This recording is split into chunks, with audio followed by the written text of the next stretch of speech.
Oi, pessoal! O meu nome é Alice Machado e nós vamos dar início à nossa série sobre saúde voltada para a pandemia. Me importa contribuir com a informação em saúde somada ao direito. São áreas que eu realmente gosto muito e, para mim, elas se complementam.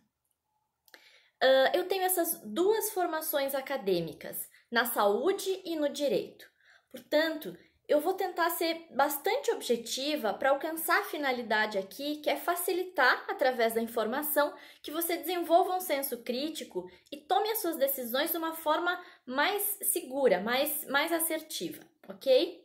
Mas antes de nós respondermos de uma forma objetiva os questionamentos que são pertinentes ao tema desse vídeo, eu gostaria de lembrar que o intuito da plataforma Medicina por Lei é informativo. Essa é uma das formas que o direito tem de contribuir com algo que é valioso para todos nós, que é a educação, é o conhecimento e a formação de cidadãos. Bom, nesse primeiro vídeo nós vamos falar sobre a escolha do tratamento e algumas particularidades sobre as medicações que estão sendo citadas na pandemia. Vamos associar então o direito à saúde de uma forma mais clara possível. Então vamos lá. Uma consideração inicial, para começarmos a pensar. Se a droga utilizada nos pacientes infectados pelo coronavírus terá benefícios ou não, é muito cedo para a gente saber. Nós precisamos atentar para alguns aspectos que envolvem essa luta um tanto quanto acirrada demais pela defesa ou não de alguns medicamentos nesse momento. Eu estou falando de aspectos políticos e econômicos, que é o que faz muitas vezes com que autoridades e profissionais de saúde influenciem a mídia a repassar informações um tanto distorcidas sobre alguns medicamentos. Em especial, eu estou falando da cloroquina e da hidroxicloroquina. Mas eu alerto algumas autoridades, porque existem sim pessoas realmente comprometidas com a saúde no nosso país. E eu também não estou dizendo que a mídia é influenciada, muito pelo contrário, mas ela pode sim acabar reproduzindo o que essas pessoas estão trazendo a público. Afinal, pense bem, se nós não pudermos confiar nos profissionais de saúde e naqueles que são da área, mas também são políticos nesse momento, em quem nós vamos confiar? Não é mesmo? Então vamos em frente. Dois fatores importantes para você começar a prestar atenção. Vamos lá. Primeiro fator, a medicina baseada em evidências. A medicina baseada em evidências é uma técnica específica para atestar com o maior grau de certeza e eficiência a efetividade, a segurança de produtos, tratamentos, medicamentos e dos exames. A partir de 7 níveis de estudos, a medicina baseada em evidência faz esse alavancamento da eficácia dos medicamentos ou estudos. Quanto maior o nível de evidência científica, melhor a resposta e mais tranquilos nós estaremos quanto aos questionamentos sobre a segurança, eficácia, efetividade e a acurácia dos tratamentos. O mais alto nível de segurança é a revisão sistemática e meta-análise, que é feita mediante a análise de artigos científicos sobre um determinado tema, sintetizando cientificamente as evidências apresentadas por eles. Esse método não trabalha com doentes, apenas com os trabalhos científicos de qualidade. E antes disso, lembrando, existem outros 6 níveis de estudos e clínica médica que vão nos indicando as certezas, mas isso é um processo evolutivo. Portanto, essa discussão sobre efetividade agora é muito precoce, ok? O que não significa que ela não seja válida. Mas essa certeza sobre o melhor tratamento nós só teremos daqui a alguns anos, quando esses estudos científicos trouxerem os resultados de como nós tratamos a pandemia. Portanto, nós ainda estamos construindo a história. Serão as novas gerações quem irão comentar os erros e acertos que nós estamos cometendo agora. Segundo fator, é muito difícil para quem não é da área da saúde e para aqueles mais ingênuos, digamos assim, sobre a influência que a política e a economia têm e podem ter sim sobre determinadas pessoas que exercem cargos políticos com foco na saúde, seja no governo, administração direta ou indireta, nos próprios hospitais, os gestores de saúde, enfim, uma gama de cargos. Então, fica muito difícil identificar os interesses que envolvem a administração em massa ou não de determinado medicamento, por exemplo, a hidroxicloroquina ou a cloroquina. Eu já adianto a vocês que são duas drogas hoje bastante distintas, mas sobre isso eu vou dar uma resposta objetiva ao final do vídeo, então atentem para esses dois aspectos que eu acabei de citar. Vamos seguir adiante. Bom, quem decide e quando decide quais as medicações e ou tratamentos que serão administrados nos pacientes infectados pelo coronavírus? Bom, existem protocolos muito bem intencionados por aí. São elaborados por médicos epidemiologistas competentes. Esses protocolos são baseados nas experiências clínicas desses médicos, dos seus colegas e nos estudos científicos sobre as medicações que estão sendo questionadas na pandemia, mas utilizadas em doenças diferentes. Isso porque o coronavírus nos trouxe uma situação nova, ok? E o que esses protocolos trazem de tão polêmico ao ponto de deixarem a população um tanto insegura nesse aspecto? Porque hoje as pessoas estão assim, então eu vou parar num hospital e eu vou morrer, porque naquele hospital o protocolo não permite a administração de uma medicação que eu acredito que pode salvar a minha vida.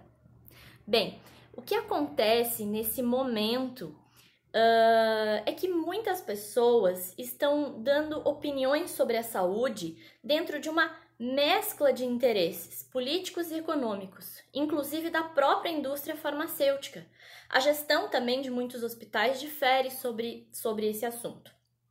E sabendo de todas essas influências na saúde, mesclando todos esses interesses, é importante lembrar de que é muita irresponsabilidade vir a público afirmar tanto que sim, quanto que não existe efetividade de determinada droga quando não se tem a linguagem correta com a população. Linguagem correta. Nesse momento, nós estamos falando exclusivamente dos termos cloroquina e hidroxicloroquina, na boca de políticos, ainda que eles tenham formação em saúde. Em diversas entrevistas, tem-se usado o termo cloroquina para afirmar o risco grave cardíaco que essa medicação pode causar nos pacientes, com risco de morte. O problema é que durante a fala estão atribuindo essa contraindicação a outra medicação, a hidroxicloroquina. Basta prestar atenção nos noticiários. Isso tem confundido os telespectadores, as pessoas. Elas estão em dúvida, porque ora vem à tona o termo cloroquina, ora hidroxicloroquina, sem deixar claro que existe uma diferença entre elas. E isso nos jornais mais assistidos do país. Então, vamos tentar de uma forma objetiva esclarecer essa diferença. Bom, a cloroquina. A cloroquina foi descoberta em 1934 nos laboratórios da Bayer. Ela foi originalmente desenvolvida para tratar a malária e foi considerada muito tóxica para o uso humano. Ela também foi usada para o tratamento de doenças reumáticas e do colágeno. Uma das preocupações com o uso da cloroquina era a alteração de visão. Nesses casos, ela se depositava na região da mácula, da retina, olhos, provocando uma degeneração dessa região com morte celular. consequentemente, queda da visão. Mas isso com o uso por muitos anos, com o uso prolongado. Problemas do coração, entre diversas outras complicações pulmonares, eram mais graves. Problemas de pele, enjoos, vômitos, existiam diversas complicações causadas pela cloroquina. Atualmente, na televisão, na internet, pessoas contrárias ao uso da hidroxicloroquina estão citando os efeitos da cloroquina e dando ênfase aos riscos cardíacos, às arritmias, como um evento grave capaz de causar a morte das pessoas. Bem, vamos lá. A hidroxicloroquina é derivada da cloroquina, mas é a versão menos tóxica. Muitos dos efeitos colaterais da cloroquina já foram eliminados. Na parte cardíaca, restou um tipo de arritmia não frequente, não sendo constatados casos de morte por esta condição. Na bula da hidroxicloroquina, ainda existe uma contraindicação em pacientes com retinopatias referentes aos olhos, embora tenha-se cada vez menos encontrado casos comprometedores na clínica médica em pacientes que já fazem uso há muitos anos da hidroxicloroquina. Bem, milhares de pessoas diariamente usam a hidroxicloroquina, indicada por médicos reumatologistas para o tratamento como as artrites reumatoides, as doenças de pele, o lúpus, entre outras doenças. Então, preste atenção. Quando você ouve que o uso da cloroquina vai matar os pacientes pelo risco de vida cardíaco, você não precisa sair reproduzindo a ideia de que você vai parar no hospital e lá os médicos vão administrar essa medicação e você vai morrer. Muito bem. Essa pessoa, ela está falando sobre a cloroquina, um medicamento que já evoluiu cientificamente, quimicamente falando. Os médicos responsáveis e mesmo aqueles integrantes da política no nosso país sabem disso. Então, aterrorizar as pessoas em rede nacional ou na internet falando sobre os riscos cardíacos da cloroquina agora, durante a pandemia, me parece mais uma influência econômica e uma divergência política do que uma preocupação com um direito básico nosso, que é a saúde. Então, o intuito aqui é informar. Por isso, a gente precisa sempre prestar atenção nas notícias e não dar voto de credibilidade de cara para todas as pessoas que têm um cargo importante só porque ela tem um cargo importante. Eu, como ex-profissional da saúde e advogada, me sinto responsável em dizer isso e posso dizer isso atualmente. Bom, seguindo, é importantíssimo sim saber se determinada medicação tem comprovação científica ou não em determinada situação. O que não parece razoável é aterrorizar a população, ora dizendo que uma medicação é boa, ora ruim, porque não tem comprovação científica. Então, é óbvio que nenhuma medicação tem comprovação científica da sua eficácia contra a Covid-19, porque não deu tempo de se produzir nenhum estudo científico com a quantidade suficiente de pacientes e com o tempo necessário para tanto, certo? Muito bem. Continuando, vamos falar sobre a ivermectina.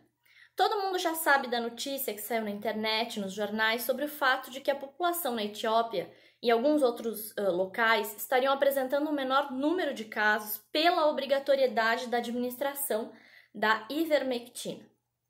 A ivermectina é uma droga usada para combater verminoses. Ela foi levada aos noticiários já com uma informação distorcida.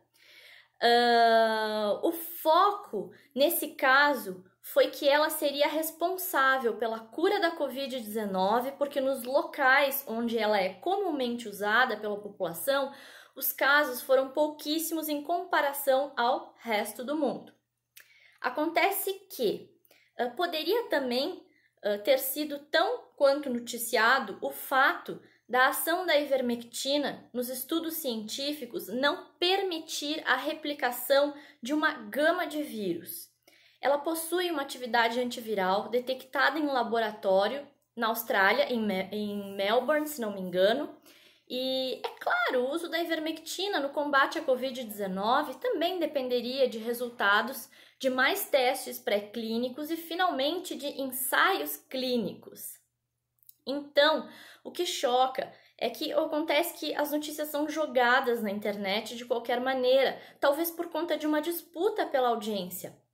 E as notícias elas vêm incompletas, sem o tempo necessário de fundamentação. Eu tenho certeza que muitas pessoas ficaram nervosas, apreensivas, com medo de cair no hospital ou de adoecer por causa da correlação que muitos profissionais da saúde e políticos fizeram entre cloroquina e hidroxicloroquina.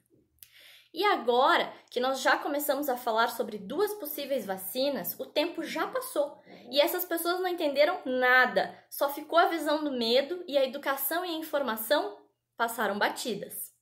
Então, é sempre bom a gente, antes de criticar a notícia bombástica, pensar, será? E pesquisar um pouco mais sobre o assunto antes de criar maior tensão entre as pessoas. Isso é muito prejudicial. Bom, diante do fato de que nós já relembramos de que para se ter comprovação da eficácia, nós precisamos de estudos com base na medicina baseada em evidências e que, portanto, todo esse auê parece mais busca por audiência do que tende a educar ou informar as pessoas, fica aqui a explicação de como age a ivermectina, para que você possa fazer uma melhor associação de onde saiu essa ideia de que o medicamento seria um tratamento ou até uma cura para a Covid-19. Por fim, eu quero deixar algumas afirmações importantes. Os pacientes infectados pelo Covid-19 podem autorizar o uso de uma determinada medicação com indicação médica. Em casos extremos de negativa dessa administração, a família também pode recorrer ao Poder Judiciário. Outra coisa, um médico pode sim decidir sobre a administração ou não de uma determinada medicação.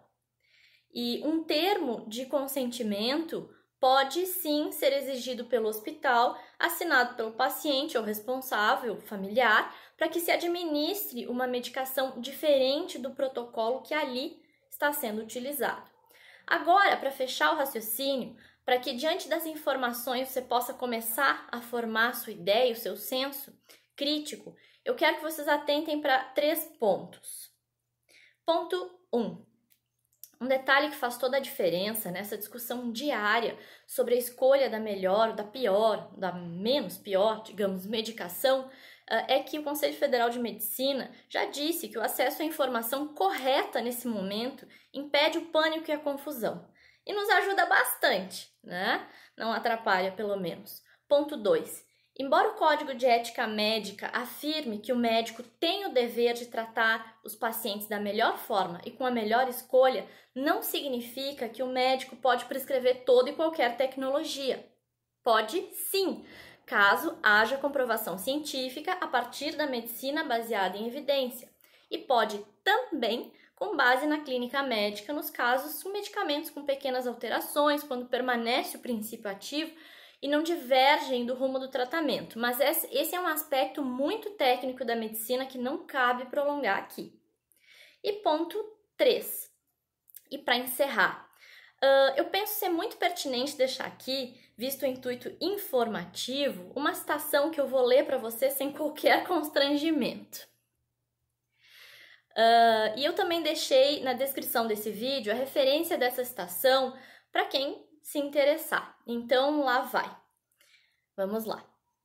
Por fim, que cada indivíduo queira ir até as últimas consequências na tentativa de viver é perfeitamente justificável. Que alguém se disponha a passar por tratamentos experimentais sem qualquer evidência, que se creia em milagre, que se tenha fé, nada disso é discutível. O discutível é que o Estado tenha que suportar as crenças no lugar de investir no que é comprovadamente efetivo. O que significa isso? Isso significa que a discussão que os ingênuos possam ainda não ter entendido é de que boa parte dela gira em torno de quem vai arcar com os custos das medicações que não estão nos protocolos. Essa é uma discussão. A outra é o direito de cada indivíduo de tentar, entre as possibilidades que existem, salvar a sua própria vida. Bom, é isso, pessoal. Eu espero ter contribuído para um melhor entendimento sobre questões que estão aí explícitas, implícitas, mas questões que, para o bem ou para o mal, estão interagindo nesse momento, nesse ano atípico que nós estamos vivendo, mas a minha intenção é informar. É dar subsídio para que mais pessoas possam ter com facilidade um desenvolvimento de um senso crítico. E essa é uma ação de cidadania, né? Então, vamos pensar sobre os cargos das pessoas, se vale a pena acreditar de cara no que ela está dizendo só porque ela tem uma função X ou Y que você considera muito importante. O mais importante é a gente aprender a escutar, mas tem que buscar mais e mais informações para depois analisar aquilo tudo e conseguir formar uma opinião que tenha, no mínimo, uma base coerente no que está sendo dito. Então, cuidado! Esse é um momento de muita euforia pela entrega das informações. Vamos tentar filtrar o máximo possível. Se eu ajudei você em qualquer aspecto, curte o meu canal porque eu tenho o maior prazer em pesquisar, estudar e informar. Eu, inclusive, sou fã da ideia de que o direito e muitos dos seus benefícios deveriam fazer parte da formação escolar no nosso país. Eu acredito que as pessoas teriam muitos benefícios como cidadãos se isso se tornasse realidade. Por isso, eu agradeço a sua presença. Até a próxima. Semana que vem eu vou postar o texto desse vídeo na plataforma Medicina por Lei. Os meus contatos também estão aqui na descrição desse vídeo e uma boa semana para todos vocês.